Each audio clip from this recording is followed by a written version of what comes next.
Question. Hi Kim, while I'm reading the comments here, one question popped up in my head. What's the difference between not personalizing something that feels personal and not taking it personally?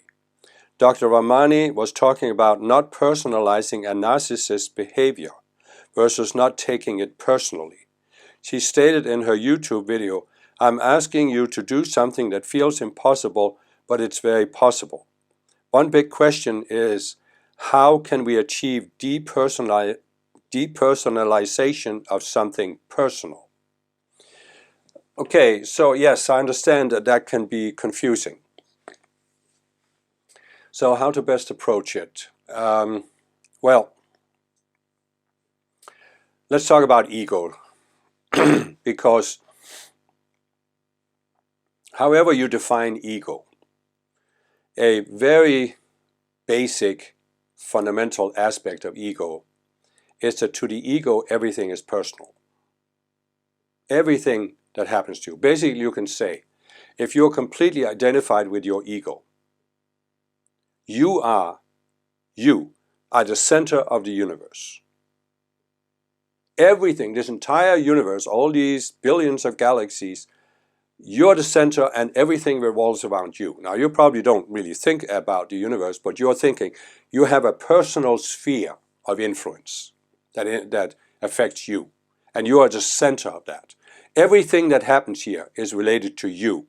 Everything that somebody does, they are doing to you, and they are doing it to hurt you, for example. And so this is essentially the description of a narcissist. A narcissist is a person who is the center of their universe and takes everything that happens personally. That's why if they approach you, they want you to do something, and you don't want to do it, all of a sudden it becomes personal to them. They have to somehow convince you or pressure you, force you into doing it. Because it will be a personal defeat for them if they can't get you to do the things their way. And there'll be all kinds of repercussions about it. So we could start there and say, if you recognize that they are narcissists who are completely identified with their egos, and they take everything personally, how could you free yourself from a narcissist's influence? Well, let's say you can't physically walk away from that person. Let's say it's a parent or spouse or child or whatever, somebody you can't easily walk away from. Because obviously one way to free yourself was to just bye-bye, see you later. And so if you can't free yourself physically from that person, how can you be free? You can only be free when you don't have any reaction to them. And essentially that's what all spiritual growth is about. It's coming to a point where you don't have any of what I call these reactionary patterns or the subconscious selves that cause you to be pulled into reacting to other people. So in other words, a narcissist, he wants you, let's say it's a he, could be a she, he wants you to do what he tells you.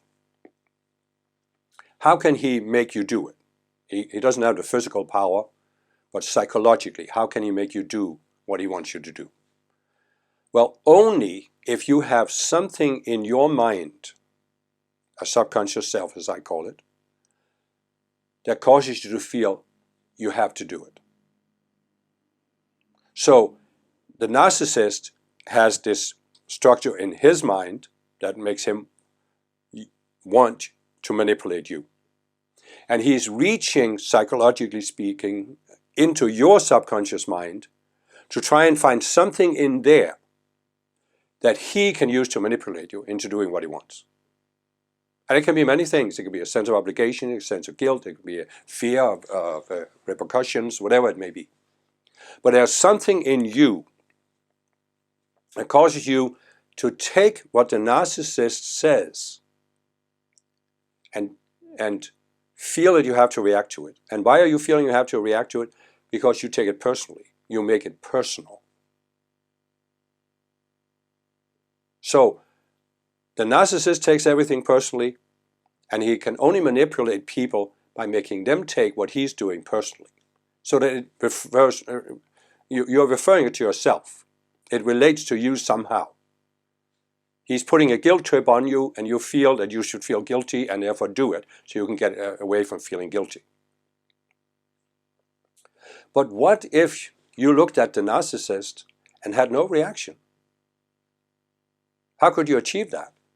Well, you'd have to not take what he's saying personally.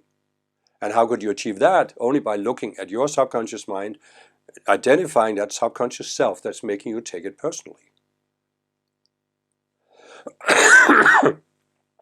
So the narcissist is trying to make you feel guilty. What if you could just look at it and say, I have no sense of guilt.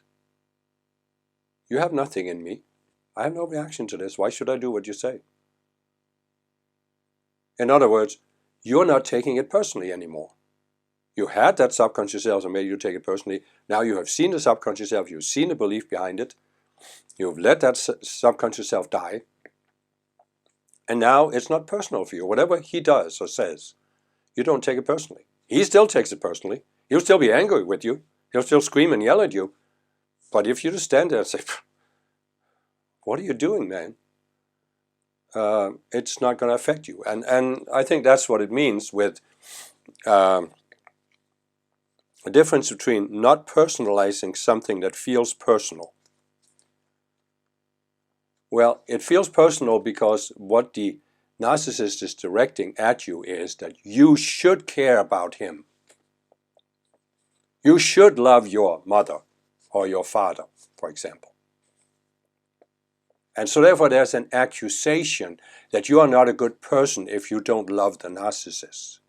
And loving the narcissist to the narcissist means that you does what he wants you to do. Otherwise you don't love me. You don't care about me. You're just so selfish. So there's always this projection that it should be personal to you. But you have a right to come to a point where it isn't personal because you don't have that subconscious self that makes you feel guilty. If a person is a complete narcissist, why are you obligated to love them? And why are you obligated to love them in the way the narcissist defines love, which is possessive love? Because when the narcissist says, you should love me, it means you should give me ownership over you so that I can get you to do what I want. It's possessive love. That's the only way a narcissist can define love. And so you can come to a point where you say, well, I love that person unconditionally, but it also means I am not taking it personally when he accuses me of not being loving. And I understand what Dr. Ramani is saying. I'm asking you to do something that feels impossible, but it is very possible. Well, it is very possible when you recognize this, the subconscious selves, that you have a subconscious self. We can have many subconscious selves like this, but the essence is somebody is accusing you of something, and you feel you should take this seriously. You should take it personally, and you should try to either refute the accusation or disprove it by doing what they want you to do. So, you don't love me, and that's why you won't do my grocery shopping for me. And you feel, well, I should love my mother who's getting old, so I better do the grocery shopping. But you still feel the accusation stings. And therefore you are mentally going over it in yourself, oh, I'm not a bad person, I'm a loving person, and you're defending yourself. This is another subconscious self. So you can learn to see that there's a whole conglomerate of these selves that other people are using to manipulate you. And if you systematically look at them, I've given teaching and tools about this in several of my videos, you can overcome these selves and you'll come to a point where somebody who has narcissistic personality disorder is accusing you as they've been doing all of your life, and you can just look at it and you have no reaction. Like Jesus said, the prince of this world cometh and hath nothing in me. Because you've got nothing in there that they can reach into and use, because you depersonalized it. Another way to look at this is you can say that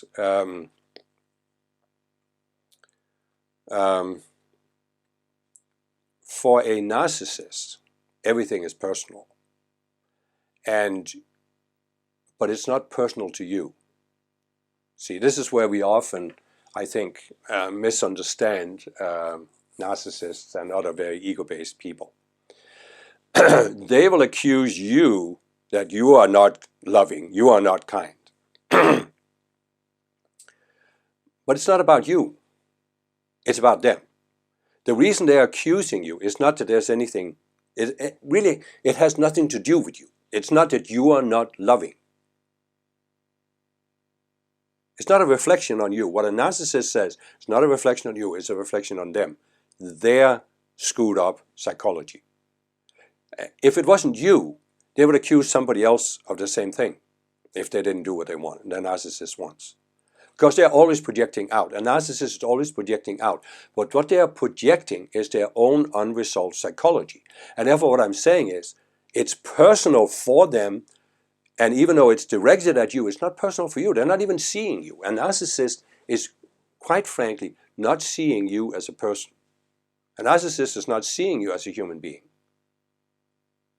You are just a figure in their own imagination, in their own psychology. You just happen to be the person, but if it was anybody else, they would do the same thing. So that's why I'm saying you can come to understand that even though they seem to be accusing you personally, you don't need to take it personally, because it's not really about you. It's all about them and their psychology.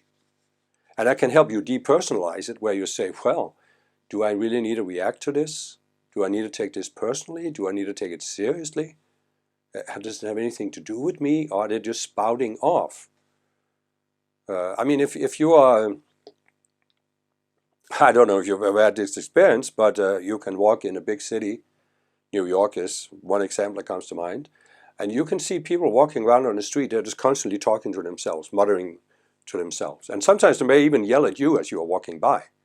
But you're realizing these people are, yeah, well, they are mentally challenged. But it's nothing to do with you. You just happen to be the one who walked by when they were yelling. But it was not because of you. So why would you take it personally? Well, it's the same thing with a narcissist. It's just that if you've grown up among people who are like that, it's harder not to take them personally. But you can get to that point by looking at the things in your own subconscious mind that cause you to take it personally. And when you overcome those selves, then it's like you come to see, oh, I have a self that projects I should be a good person. So whenever someone accuses me of not being a good person, I should take this seriously, what they're saying, and I should try to refute it, either mentally refute it, or I do what they tell me to do, so they think I'm a good person. But you can come to see that this is just a construct in your own mind, and it's based on this idea, I should be a good person. I should always be seen by other people to be a good person. And then you can come to realize, but this is a completely impossible belief, because some people are narcissists and they will not see me as a good person. Other people are crazy and they won't see me as a good person. Other people are evil and they will always project that I'm a bad person. So I have put myself in an impossible situation trying to think I have to live up to this. And you can take a look at the belief and you can come to see it's just an illusion. Why do I need to be seen as a good person? I am the person I am. Some people are going to like me, some people are not. And you can just let the illusion go. I mean, I had a situation 2009-10. I was being accused of being the worst person in the history of the universe. And I came to that realization. I have a self that wants to be seen as a good person. It's very important to me that other people see me as a good person. And I looked at it from different angles. I came to the point where I thought, gosh, I've completely trapped myself. It's a straitjacket that I put myself in, that other people should always see me as a good person, because it can never happen. I mean, people are people, and some people will not see me as a good person. But if I'm thinking that I should bend over backwards to get other people to see me as a good person, it's a straitjacket. It's a prison to be in. Why do I want to be in this prison for the rest of my life? And I decided I didn't, and I let the self die.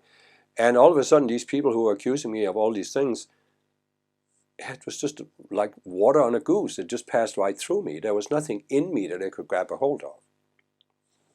So anyway, I know it's a long-winded explanation, but when you overcome the subconscious self that has a certain belief about yourself, about how other people should see you, you have depersonalized it. And whatever they accuse you of, even if it is a direct personal accusation, it will have no effect in you. You won't take it personally. And I assume that's what Dr. Ramani meant. That's certainly how I look at it. And I think part of the spiritual path is really that we overcome this tendency to take things personally. And ultimately, the end of the higher levels of the spiritual path, there's really nothing we take personally. That doesn't mean that things don't matter to us, but we don't take it personally. It's not this obsessive, compulsive need to respond a certain way to other people, which means that nobody can really manipulate us. And suddenly what happens is that you start not attracting people who want to manipulate you anymore. And the people who want to manipulate you, fade away because they realized they can't manipulate you anymore. So either they stop trying, or you just go on and find other people that you can have a more constructive relationship with. I mean, in a sense, you could say that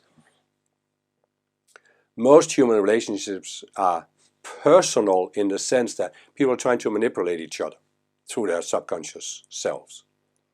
And when you overcome that in yourself, you can attract people who also have overcome this, so that suddenly you can have a whole different level of relationship that's not based on this manipulation. In a sense, you can say, as long as you have this personal relationship based on manipulation, you're not really having a personal relationship, because you're not seeing each other as people. When you overcome this tendency, you can have people that they can see each other as people. You can see each other for who you are.